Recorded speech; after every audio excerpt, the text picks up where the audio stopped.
আসসালামু আলাইকুম সকলকে। আশা করি সকলে ভালো আছেন। আজকে তৈরি করব মজাদার মুড়ি দিয়ে গোলাপ জাম এবং কালো জাম। মিষ্টিগুলো বানানোর জন্য এখানে আমি 4 কাপ পরিমাণ মুড়ি নিয়েছি। এবার এই মুড়িগুলোকে আমি ভালোভাবে ব্লেন্ড করে গুঁড়ো করে নিব। এটাকে একদম ফাইন পাউডারে আনতে হবে।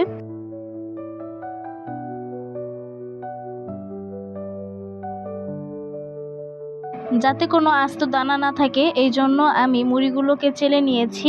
এবার এই চালা মুড়িগুলোর মধ্যে আমি অল্প অল্প করে দুধ দিয়ে দিব।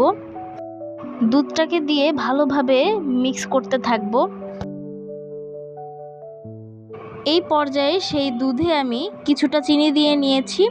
এবার সেই মুড়ির মিশ্রণে আমি কিছুটা লবণ দিয়ে নিয়েছি এবং চিনি মিশানো দুধটাকে অল্প অল্প করে দিয়ে ভালোভাবে মাখাবো। মাখিয়ে নেওয়া হয়ে গেলে এখানে আমি স্বাদ মতো এলাচের গুঁড়াটা দিয়ে দিব।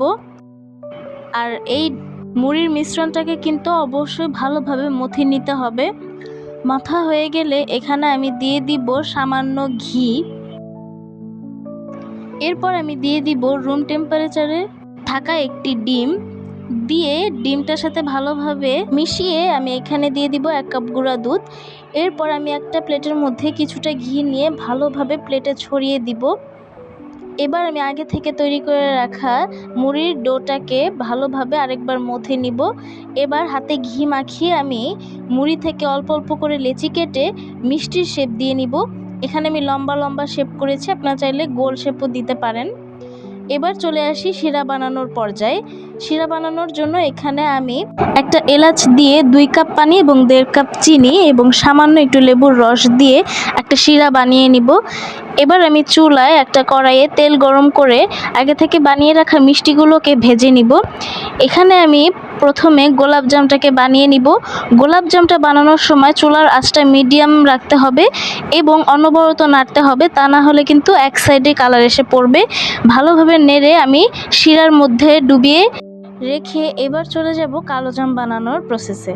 কালো জাম বানানোর সময় এখানে আমি মিডিয়াম হিটে রেখে কালো জামের রং আসা পর্যন্ত ভাজতে থাকবো। রং এসে গেলে এটাকে আমি শিরার মধ্যে ডুবিয়ে ঢেকে রাখবো। তৈরি হয়ে গেল আমাদের মজাদার পারফেক্ট গোলাপ জাম এবং কালো জাম।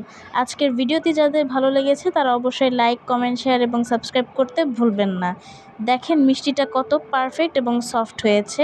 আজ এই পর্যন্তই। আল্লাহ হাফেজ।